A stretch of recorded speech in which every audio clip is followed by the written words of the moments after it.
Olá, graça e paz. Estamos dando início a uma meditação espiritual e para isso nós gostaríamos de convidá-lo a acompanhar conosco a leitura que nós vamos estar fazendo de um texto que está no Evangelho de João, capítulo 1, versículos 10 a 13. Diz assim: O Verbo estava no mundo e este foi feito por meio dele, mas o mundo não o reconheceu. Ele veio para o mundo que era seu, mas os seus não o receberam.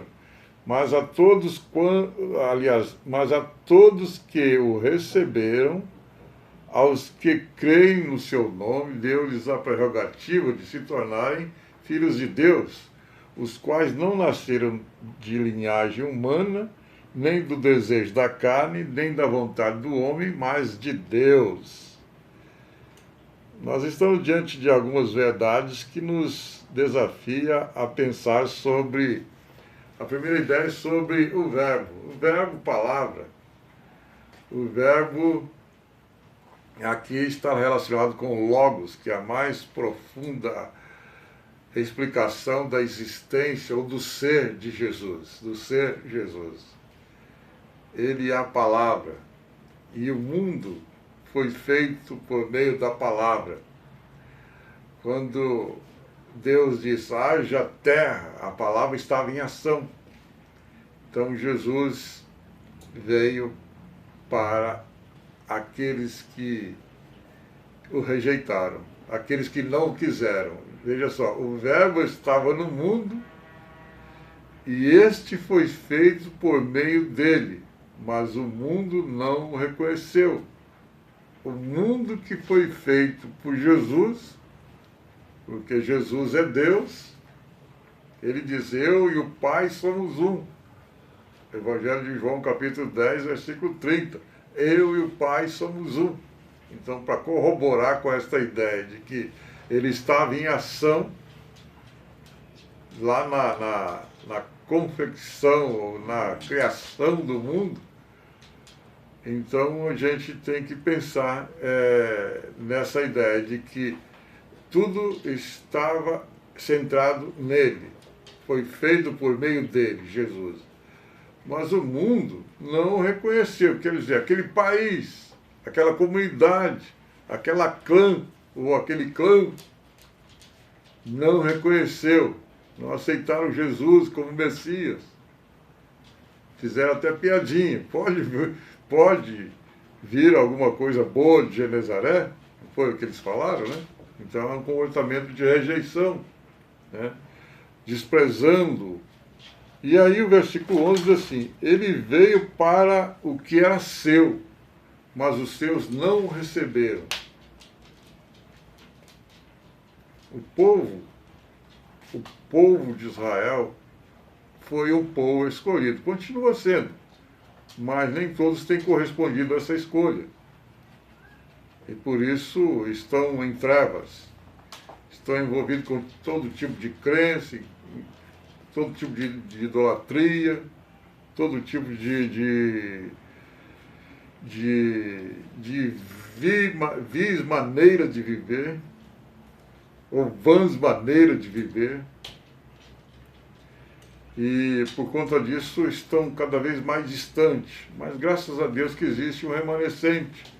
Existem alguns que não se dobraram diante dessa maneira errada de ser. Então, tem aqueles que o receberam, né? E aí o versículo 12 diz que aqueles que o receberam, olha só, mas a todos que o receberam, aos que creem no seu nome, deu-lhes a prerrogativa de se tornarem filhos de Deus, olha só, se tornarem, serem feitos, serem gestados, serem gerados. Então, para se tornar filho, ou para ser filho de Deus, é preciso de passar por um processo de confecção, de fazer, o fazer de Deus. Se as mãos de Deus não estiverem ali operando, e essa operação é uma operação para realmente dar a ideia de que você está sendo feito de uma forma transformada, você está sendo transformado, né?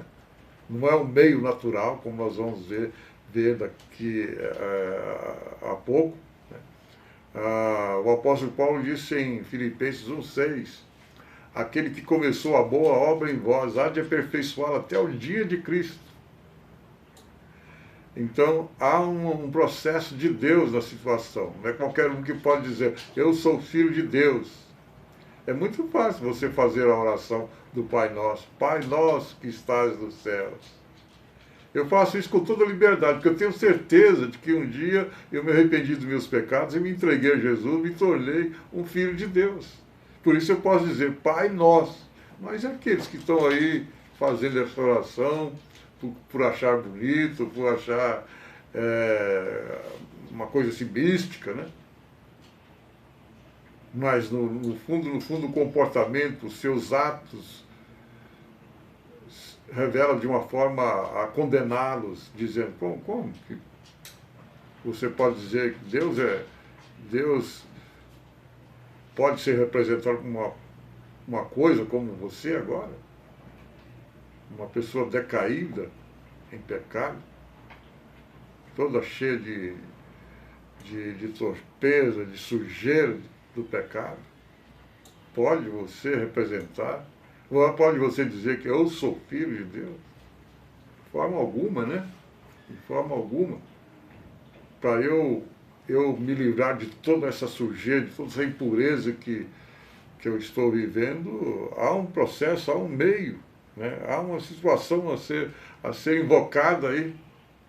Em 1 João 7, a palavra de Deus diz o seguinte: mas se andarmos na luz como Ele na luz está, temos comunhão uns com os outros, e o sangue de Jesus, seu Filho, nos purifica de todo pecado. Aí sim, há uma limpeza. Aí entra a questão da limpeza. Eu me torno puro, eu me torno alguém agora preparado em todos os sentidos para dizer, eu sou o Filho de Deus.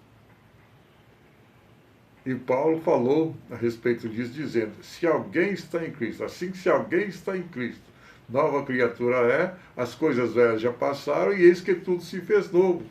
Então, algo precisa ser feito de novidade.